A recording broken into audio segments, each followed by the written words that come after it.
Let's talk about the huge wave of foreclosures. It's not coming to San Diego County. Jill Eastman is here. How you doing, Jill? I'm doing great, Derrick. Great How to are have you. doing? Jill with Compass here. You know, there's a lot of chatter about forbearances and what happens after a forbearance. Yes. A lot of people believe that, well, I've been forbearance, I haven't made my payment for a year, which means I'm basically just a ticking foreclosure time bomb. That's what a lot of people believe. And so they think that, you know, I'm going to wait until all that stuff is normalized, those foreclosures come in, knock prices down, and then that's when I'm going to strike. That's when I'm going to look to really buy and find a good deal. You brought some data in here today, Jill, Yes. for us to take a look at. This comes from, is this Steve Harney stuff? Yes. Keeping Current Matters? Keeping Current Matters. And Derrick, I can't tell you how many of my current buyers are saying to me, you know, we're hearing that there's going to be this wave of foreclosures. So we think maybe we should wait. And I'm like, I'm not sure that's the best choice. Yeah, that's the thing. I really wish that I could tell people, you know, wait for a better time. You know, there'll be a better day down the road. Yes. If you're not ready, just wait, sit back, don't worry. You know, I wish I could say that. Unfortunately, I feel like if I did tell people that, they would be so angry with me 2-3 years from now when this market goes up another 10% a year or whatever is going to happen here, but it's certainly going to go higher. They would be like, hey, you were wrong. You told us to wait. And look what happened. Now we're priced out. I don't want that to happen to people. Exactly. And that's the direction I feel like we are heading. So I'm a little bit more optimistic about being aggressive right now Yes. than about being passive. And in history, recent history, would lead us to believe that would be the right course of action, right? Because Yes. in recent history, if you waited a year, for example, to buy a year ago, prices are 20% higher. Exactly. That's hard. You know, if you don't like, you know, that house at 700, you're going to hate it at 850. Yes. And that's what happened. So, you know what? So let's talk about this data. Let's pull up the first slide. This is our first time doing these. Here we go. Okay, forbearances, Jill. Tell us what we got here. Okay.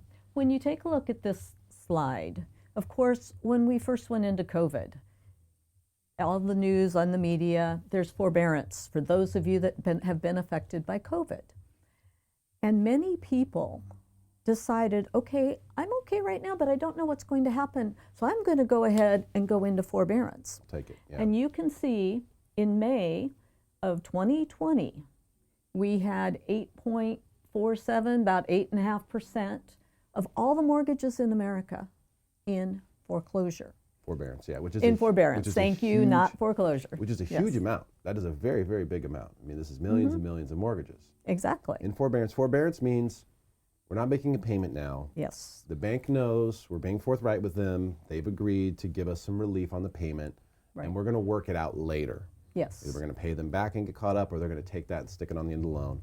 But everything is on the up and up. Right. So we have all this data is clean, is my point. This isn't like us projected, or we think this many people are not making their payment because of they're really okay. This is actual forbearance data right here. Yes, and this is from the Mortgage Bankers Association, and so it is nationwide data. So you can see over time during the course of COVID, this number has been dropping in terms of percentages of people in forbearance. In July of this year, we were down to about 3.5%. And I saw an article yesterday on the Mortgage Bankers Association site, published yesterday, that nationwide we are now down to 3.25% of mortgages in forbearance. Now, what number is that? That's about 1.9 million mortgages. Okay, so still a lot of mortgages. It is still a lot. I'll tell you a little secret. I know personally 2 people who are in forbearance right now. Yes. Both of them don't need to be in forbearance, but it's very convenient for them. One guy is renovating his house, so the extra cash is nice. Okay. Yes. Okay. So we're not necessarily talking about distressed data here. That's the Yes. key thing about forbearance, is to understand that it's not necessarily distress. Some people do it as a shield. Hey, I don't know what's going to happen next, so Right. let me take the time off and stash some money. You know, these people aren't being shaken down like someone who's filed for bankruptcy. There's no trustee who's like, wait a minute, you've got $100,000 in your checking account. Right. That person doesn't exist. You can literally just call your bank and go forbearance, and they will give it to you. So there's no vetting. Yes. Which means there are some people who are, you could say, taking advantage or just playing the game. They're playing the game. They're being offered something. They're taking it. There's nothing wrong with that, I don't think. Yes. But we got to keep in mind there's a chunk, at least, That truly do need it. that truly do need it, and there's Yes. a chunk that truly don't. So we Right. don't know how big each of those chunks are, but we do know they're a part of it. Yes. Exactly. Now, if the declining numbers lead me to believe that most likely a lot of the people, or at least a good number of the people who didn't really need it, have already sort of exited and said, okay, Yes. we're fine, everything's going to be fine, we're out of here. Also, from a lending perspective, if you're in forbearance, you can't get a loan on anything else. No one will loan you any money. Right. So I think some of these people who are maybe playing the system a little bit, they tried to co-sign a car for their kid, or they wanted to refinance another property or something, and then they go, oh, yeah, I'm in forbearance. Is that going to be a problem? Yes, it is. Right. And then they go ahead and exit the forbearance program that they're in. Yep, I think that's happening. Absolutely. And you know what? The next slide talks to this next part of it. Oh, there we go. Yes. So when borrowers are exiting the forbearance plan, and these here again are current numbers as of July 25th through Mortgage Bankers Association, about 44% when they come out of the forbearance program, they've brought their mortgage current. They've paid the amount Wow. they were behind in full. That's a big number. That is a big number. And that is the green segment on this slide. Now, about 40%, or 39%, 38.9, they've worked out some kind of repayment plan. And that's So also they're good. so they're okay. They're back on their feet with their mortgage. About 17% or so people still in trouble after, 44% of people paid in full, almost 39% of people have a payment plan, but then there's the 17% of people who are still in trouble. And this is where this potential wave of foreclosures Is will not come from. right. Could possibly be coming Could from. possibly. This is where we were worried about. Okay, let's take a look at it. So when you look at the 3.25% that are in trouble on the previous slide, but then you see actually really of that, we're probably talking 15% or 15 to 17 that might not be able to work things out. You can see the number in terms of these foreclosures that may come to market is So let's actually say- getting smaller. So at 3.5% was 1.9 million homes, right, that were in forbearance Yes. as of through July. Right. So recently, if we say 17%, and I'm actually going to go more conservative and easier math, I'm going to say 20%. Okay. So let's say that's going to be somewhere around 180, 190,000 homes that are in trouble nationwide, Nationwide. which is a very small number nationwide. But out of those 180 or 190,000 homes, what I would really be interested to know is how many of them are underwater and how many of them have equity. Right. Because the foreclosure tends to take place when you're underwater. If you can just do a regular sale on your home and sell it and walk away with money, Why wouldn't you? you don't foreclose. Right. You know, Exactly. you just don't. You go through the process, you sell it, because the foreclosure process is invasive and there's legal Damaging. stuff. Yeah, it's damaging to your credit. All those things is so bad and so uncomfortable and just not fun. If you can do a regular sale, you probably would. So I wonder how many of those people would just do a regular sale if they found no other alternative Right. If to they get whole. Exactly. If you can't work it out with your bank. The majority of people in our market now, because of the appreciation in home values, have equity. And this is where this current market is different from 07, 08. Most of the borrowers back then did not have equity. And many of them were like, okay, I'll just do a short sale, let it go back to the bank. I have And nothing, there's nothing I can get. And they bought with no money down. Exactly. That was the other thing back then. Yes. A lot of those purchases were no money down. Exactly. Today, we don't have as much of that. You do with VA, which is great, but for the most part, you don't have people buying with little money down. Exactly. A lot of people, in fact, just to win an offer, you need to show lots of cash and have big money. That's why a lot of these buyers are bringing their own equity to the table. Yes. And then they've obviously gained a lot of equity in recent years. Yes. So, in order for a real wave of foreclosures to happen, Right. in order for that to happen, you have to have people who are upside down Yes. on their homes, and you really need a lot of people Exactly. to be upside down. Exactly. And I don't think we have that right now. We don't. And the fact that most people have equity. Honestly, I do have someone that I've worked with in the past during the short sale heyday. This person is a director of loan servicing at one of the banks here in Southern California.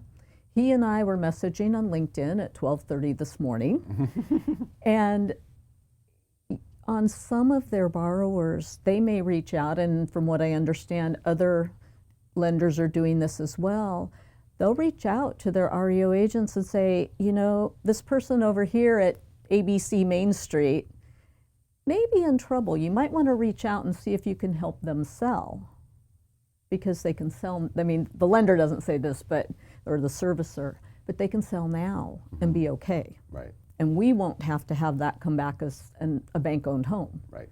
Because they can see that borrower, they're not going to be able to work something out.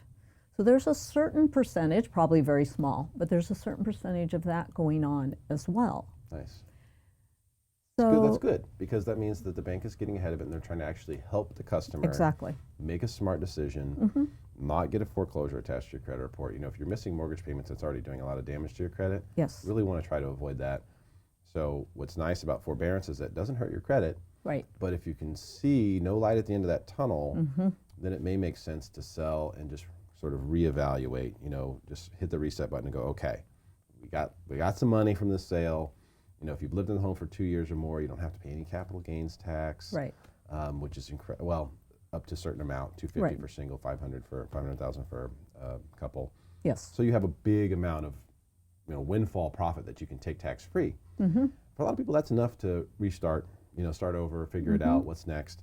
But the main thing is just don't destroy your credit in the meantime. Exactly. That's my big thing, is just don't let that happen, because the foreclosure is going to be on there for 10 years Exactly. on your credit report as a public record, and it's the worst kind of thing you can have in your credit. So I think most people know that. And I think the foreclosure process itself is so invasive and daunting that most people will avoid it like the plague. Exactly. So if there is another option, especially if servicers Right. and banks are saying, hey, we're sending a realtor to contact you so that you can sell your home and avoid going through this, Yes. they don't want to do it either. It's expensive for them too. Yes. So everyone has learned that lesson. That's one thing we kind of forget in this cycle. The foreclosure lesson that we learned in the crash, everyone learned that. That's why Yes. immediately forbearance was offered. Right. We didn't have that last time. Right. We did not have a forbearance period. There was Exactly. there was no buffer. There was no safety net. It was just everyone's out of the plane. Go. No Yes. parachutes. This time it's like, okay, hatch opened. People had parachutes. Sure, Yes. we were pushed out. We didn't know what was going to happen with COVID. Yep. But an immediate and quick lifeline was thrown. Yes. And I do think that it helped. Oh, I really do. I do too. I think it really helped, and that it was good for a lot of people in a very uncertain time to have some comfort and stability with their Yes. biggest debt. And Exactly. now that we're kind of getting, to the other end of it, it's going to be time soon for those things to kind of come to Come- fruition. Yes. Will there be a wave of foreclosures? I would if I could bet on it, if I could run odds on this, if it were legal for me to do that, I would take bets. Anyone who wants to bet on a wave of foreclosures, I would take your money.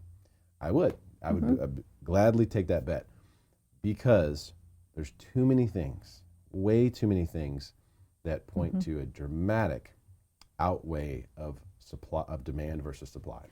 Exactly. And that right there can be, so if we get some supply, it'll get gobbled up so fast. Exactly. And you know what? As we move forward with the slides, we will speak to that. Let's move forward.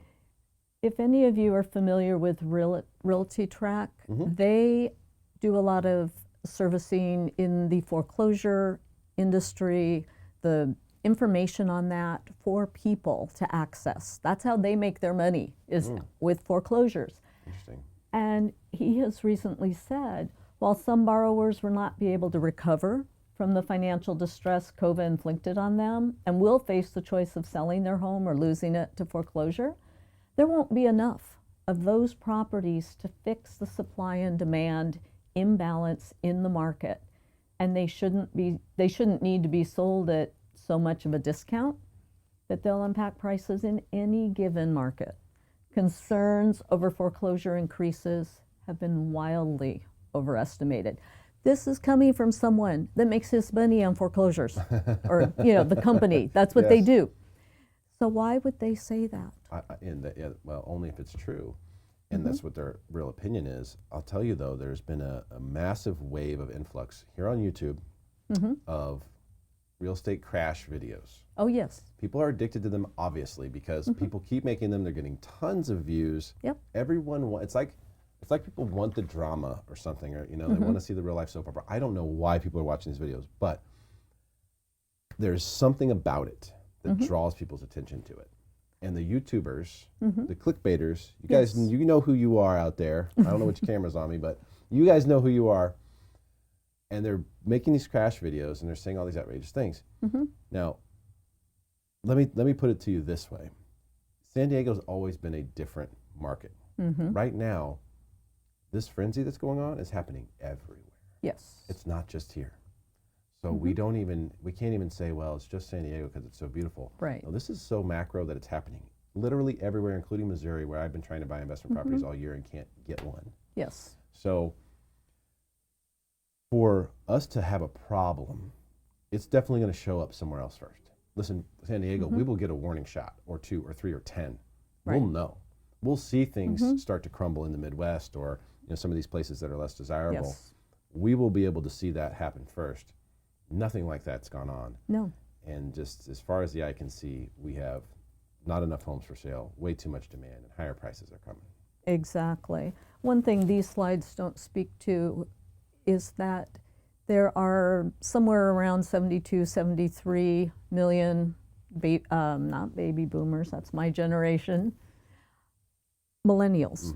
The millennials are now in their home forming years. They are. Research has shown that 70% of that 73 million group plans to buy their home in the next 4 years. Those are very big numbers. Those are very big numbers. And we do not have the inventory. Let's go ahead and look at the next slide. Okay, cool. We got more. Okay.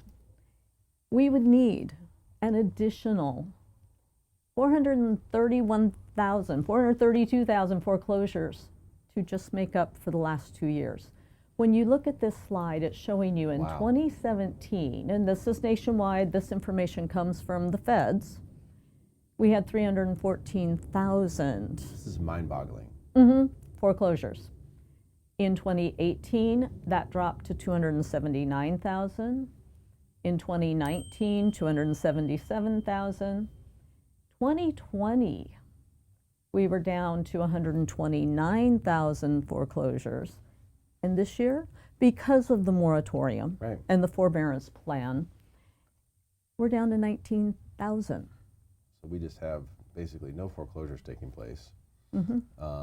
And that is absolutely crazy. I had no idea on this. This is a very, very big slide here for this data. This is from Keeping Current Matters, right? It comes from the Fed. Yes, Keeping Current Matters. And so what it's showing you is that we're actually, we're missing normal supply. Exactly. That we would be receiving in the marketplace. It is not there. And so we have a pent-up demand already. We could use those foreclosures. Right. I would welcome them. I don't want to see people get foreclosed on. Right. Is the thing. I'd rather just see them sell the house. But if they come, I promise you, we have a buyer. Exactly. Exactly. We do. That's the whole crux of this problem. And because of those YouTubers and all of that insanity, it makes me think headlines do more to terrify than to clarify. Yeah. And what's on there is not always accurate data. It's there to grab people's attention, and then they're making decisions and choices for their lives. AKA, I'm going to wait to buy a home, and I'm going to wait for this wave of foreclosures, and in the meantime, prices continue to go up and up and up. That's my great fear. Is that that's the reason why I'm pushing people to get a real estate strategy in place. If you can't buy Yes. today, that's okay. Let's get you on a roadmap, because I think 5, 10, maybe 15 years from now, people just won't be able to buy homes. Like, normal people will not be able. It'll just be for the wealthy. It'll just be for the. You know what? It's kind of, you can kind of see that already happening. To a degree. You know, I mean, when was the last time you sold a home to a police officer? You know, Yes. or a teacher. You know, I mean, it's hard. You have to have dual incomes. Someone's got to be a business owner, and or something.